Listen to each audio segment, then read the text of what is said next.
Welcome back everyone. In this tutorial we are going to see how to create a table in SQL Server using the graphical interface. So we are going to create the table inside DSG database. And to do that you need to go to tables here, right click and select new and table. And you can see here the page to design a table. So first you need to type the column name. So let's say this is an employees table. The first column name will be employee ID. And the data type of this column is integer. So let's scroll up here and select integer. We don't want to allow nulls values, so I will deselect this. Let's add the second column here, which is first name. We need to select here a variable character data type. So let's scroll down, or you may just need to type here inside var var, and you can see variable character appeared here.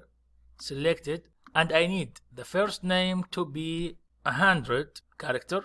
I don't need to allow null values also, so I will deselect this, and need to add another column here, which is family name or last name. And this is also variable character. I will set also here 100 characters. No nulls values here. And let's add another column, date of birth, DOB. This one supposed to be date. Find date from the list. This is date.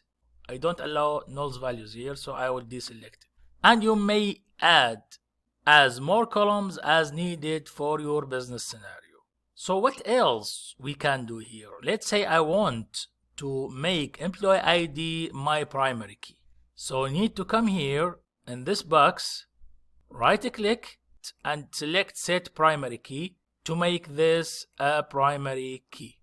Now employee ID is the primary key in this table.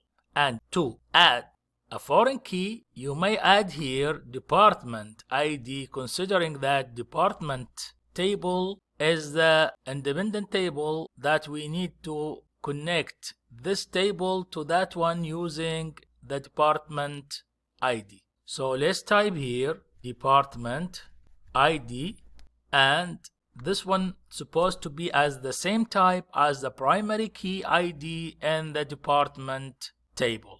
So the department ID in department table is integer. So we type here integer. We don't allow null values here also. And let's come back here again, right click in front of department ID and select relationships. And let's add a new relationship. Click on add button, and here we can select the two tables that will be linked. So tables and columns, select this option here, click on this button that has 3 periods. And after that, you need to come here and select tables and columns specifications. You need to select on this button that has 3 periods or dots. And you see here, first we have the primary key table, and second the foreign key table. So here we can start setting the relationship. The table that has the primary key is department. So select department and select here down to select the column, which is the primary key. From this drop down list, select department ID. And the second table here is table 1, because we didn't yet give a name for this table, which will be employee. This is table 1. Need to come down here and select department ID. These two tables will be linked using department ID column. Click on OK and close. So now this relationship has been created.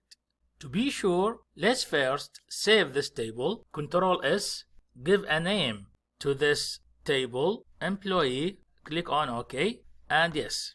So we don't need this window, close it. Let's now come here and refresh tables. So click on F5 or refresh, and here we go. We can see here employee table.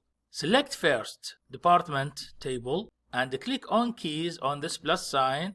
As you see here, we have here a primary key, which is department ID.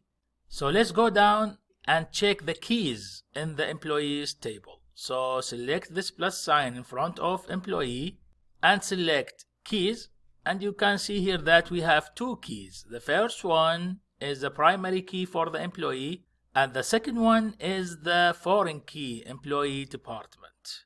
If you double click on the foreign key, you can see the relationship here.